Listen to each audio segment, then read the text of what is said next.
Pada penghujung penyisihan grup Liga 2 lalu, Sriwijaya FC diterpa beberapa masalah internal, mulai teknis hingga finansial, sampai Sriwijaya FC harus melalui play-off degradasi.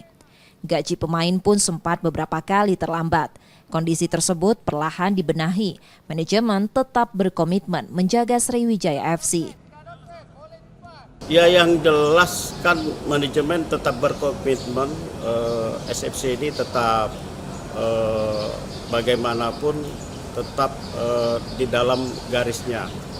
Jadi kalaupun ada masalah-masalah itu dinamika, dan alhamdulillah selama ini kan bisa kita selesaikan dengan sebaik-baiknya. Manajemen Sriwijaya FC pun baru merombak jajaran pengurusnya. Nur Muhammad, Kompas TV, Palembang, Sumatera Selatan.